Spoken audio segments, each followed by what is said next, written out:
It's not over, you punsy twit! If you think I'll just go to jail and rot, you're living in a dream world! Good. Dreams save us. Dreams lift us up and transform us into something better. And on my soul, I swear that until my dream of a world where dignity, honor, and justice are the reality we all share, I'll never stop fighting. Ever.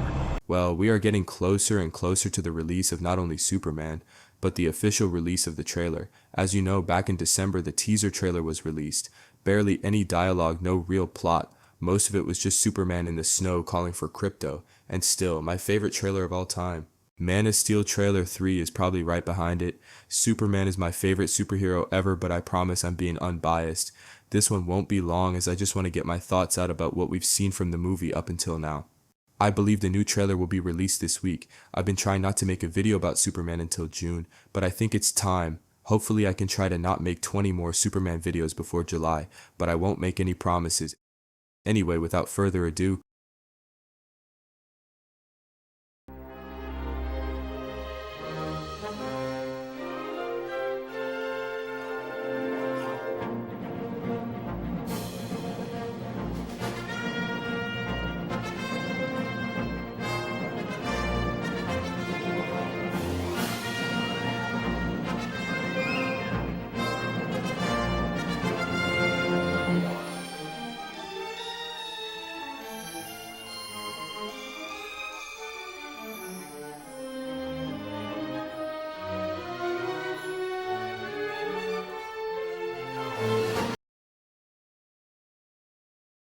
Now, just to say this now, I am aware that many people want this movie to fail. By many people, I mean Zack Snyder fans. Though I am a fan of Zack, Man of Steel is in my top 10 superhero movies ever.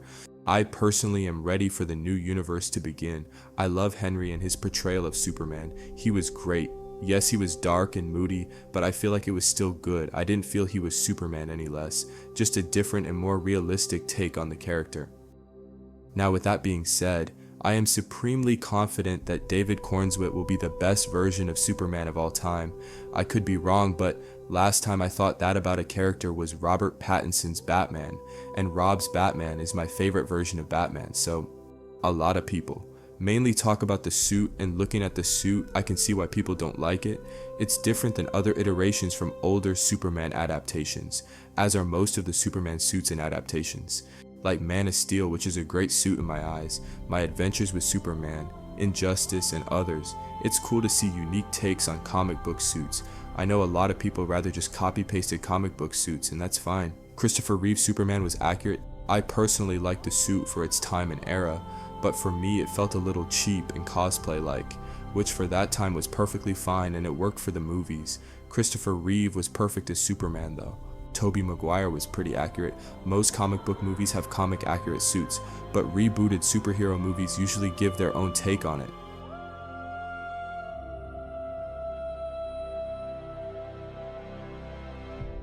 As for the new Superman, it might be my favorite suit of all time, maybe. I know people hate the bagginess of it, which is valid. I love it. I don't think it's as baggy as people make it sound. Obviously, being dramatic, I just think it's not as tight as previous suits. Which is the point, I think. If you look at All-Star Superman, it's the same way. All-Star Superman is the big inspiration for the movie. Though I believe Ma Kent will be the one dead in this version. I love the All-Star Superman design. Maybe that's why I love the suit so much. But I love James Gunn's collar just as much. It really makes this Superman stand out. For the trunks, I hated it. Perhaps I just gotten so used to Man of Steel's suit and I didn't think trunks fit the modern Superman aesthetic. But after seeing the new suit, I fell in love and it's one of the best ideas ever. Truly, I've seen edits of the suit without the trunks and it looks horrible. Same with edits without the collar. People also like to talk about the muscles, and this might be an unpopular opinion as are many of my takes, but I hate fake muscles, I just do. Christopher Reeve's Superman didn't have them, Brandon's Superman might have had them, but it definitely didn't look like it. Apparently Henry's didn't have padding, but it had the fake abs, which is my only criticism of the Man of Steel suit, to be honest.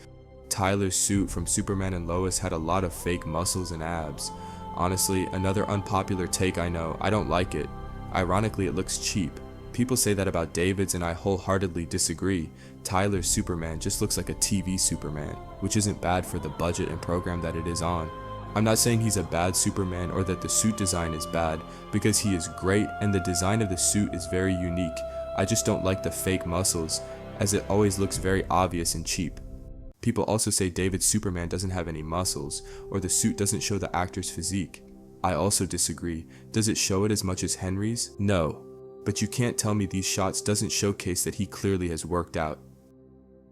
I think in terms of looks, hypocritical I know, Brandon Routh Kingdom Come suit is just perfection. The fake muscles are there, yes, but Brandon has that Superman vibe to him. He looks like Superman I think the most of any actor. Of course, I think Henry is my favorite live-action Superman. I am 96% sure David will surpass him this July. On to the story, we don't know much about it yet, which is good, but there have been plotline theories that people have come up with. Could be true, but I don't know. I'll try not to say much. Trailer 2, or the official trailer we should say, should come out this Friday. There's no way it doesn't, to be honest, if not, at least an announcement. But I'm 97% sure there will be a trailer this week. The marketing hasn't really ramped up yet, which is fine. The movie is still 3 months away, and there are a lot of movies in between that could take away from the marketing of Superman. Of course, they can't just say nothing forever, but I imagine that they are being strategic. A trailer could have released at CinemaCon, but that hype would have lasted maybe a week. Superman is Superman, the hype will be there come July. In all honesty, I hope this trailer doesn't show much at all. I know people need a plot, but at the same time it is Superman. He is a popular character. You don't need to know the exact plot details, or at least I don't. I'm buying tickets as soon as they are on sale. I'm probably going to see it multiple times. Moving on to the characters, as we know, Superman, Lex, and Lois are the main characters. Side characters are Hawkgirl, Guy Gardner, and Mr. Terrific, though I heard Mr. Terrific is more important to the plot than the other side characters, whatever that plot may be, as we still don't know much. Plenty of people are worried about the too many characters thing. For most movies, this isn't really a big issue, but people are worried, especially with it being James Gunn. Why? Well, if you don't know, James Gunn was the director for all 3 Guardians of the Galaxy movies and the Suicide Squad. If you noticed, all those movies have one thing in common. Yes, comedic superhero team-up movies, something that people don't want Superman to be. Now, in my opinion, I agree and disagree. Superman shouldn't be a team-up movie, but I disagree with the fact that it shouldn't be comedic. I'm not saying it should be a full-on comedy, obviously not, but to say that it shouldn't have humorous moments, that's dumb. I don't think the Guardians of the Galaxy movies are necessarily comedy movies. Maybe the second one, as that I would describe as a comedy movie above all. The first one though, and definitely the third one, aren't comedies. Does it have humorous moments? Of course. But I think the serious moments outweigh the comedy, especially in the third one. I love the third movie, genuinely a top 5 MCU movie for me, and honestly, one of the best superhero movies I've ever watched. The Suicide Squad is more comedic than Guardians 1 and 3, but here's the thing, I don't necessarily think it's supposed to be. Let me explain. Let's take the new sneak peek for example. Some people complain about the humor in the crypto scene.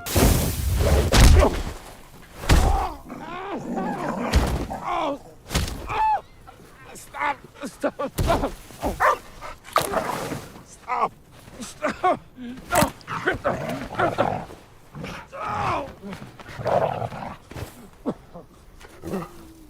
And look, it did catch me off guard, but I still loved the scene and it made me more excited to see the film. But I don't think it was necessarily a comedic scene. Like, I laughed at it and people laughed at it, but I don't think it took away from the seriousness of the scene. That's how dogs are, with context and possible spoilers. Krypto isn't Superman's dog in this universe, it's his cousin's dog. So knowing that context, it definitely didn't change the movie or scene for me. Even without that context, if it went on a bit longer, like a Family Guy clip, I definitely agree that it ruins the seriousness of the scene.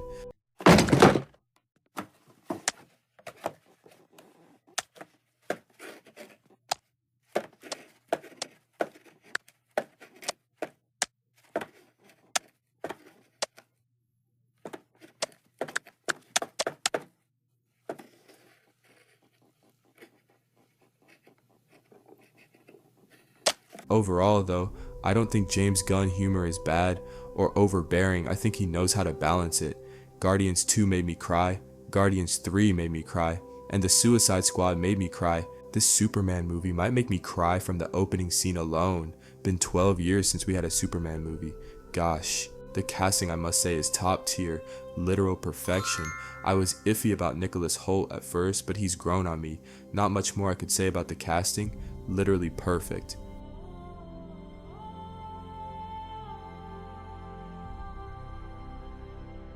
Now we covered the suit, we covered the plot-ish, we covered the controversy. Now for the big one.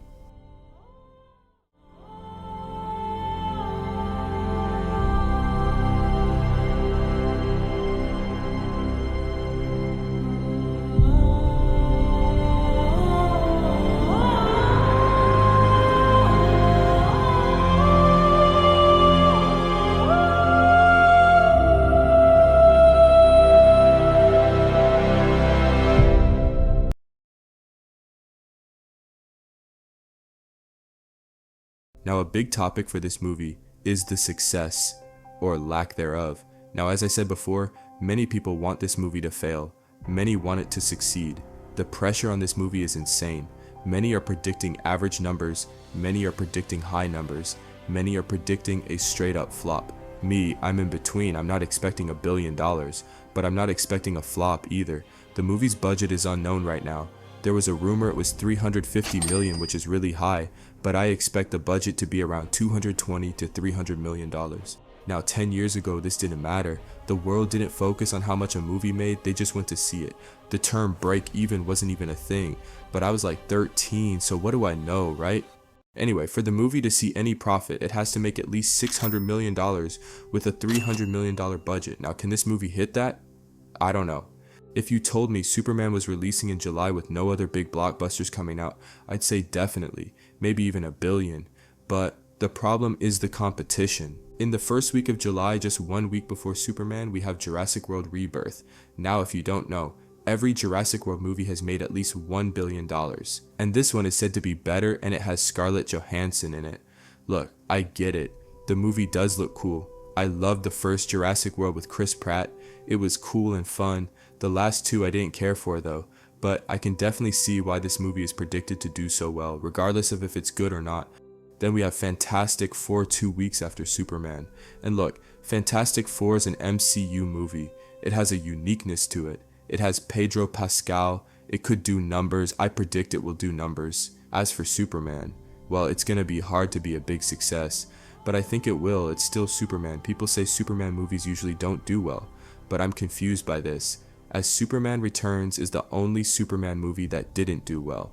So I don't get this running narrative, to be honest. The last Superman movie we got was 12 years ago, and that made almost $700 million. I think those are big numbers, especially in a time where $1 billion was a rare sight for movies.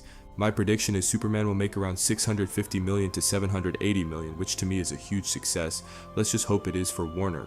Speaking on that, there's this idea that if Superman fails, the DCU will be cancelled. Not at all. Supergirl's already filming, Lanterns is filming, Clayface will film this year, and Peacemaker will be coming out in August. They can't just cancel everything. Well, they could, but they definitely won't. I think what will happen is they will definitely force that Batman movie to come out sooner, which could be the Batman Part 2 or the DCU Batman.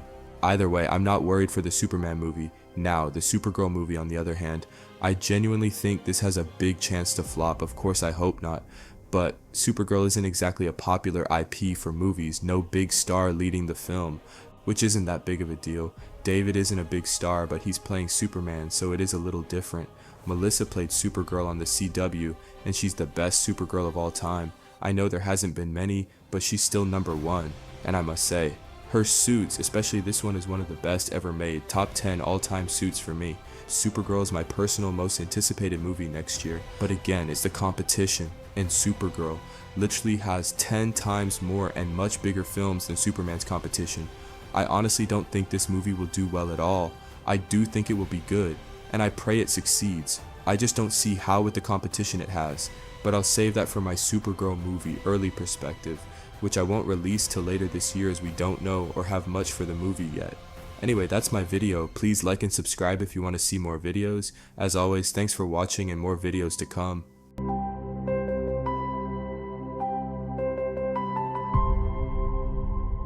Just got the tweet of James Gunn basically saying no trailer Friday, so yeah, damn. By the way, I forgot to address the robot scene and the sun healing scene, but basically I love them both. The robot number 12 is a goat, and if she dies, we riot. To thank us, sir, as we will not appreciate it. We have no consciousness whatsoever. Merely automatons here to serve. Meet 12. She's new. He looked at me.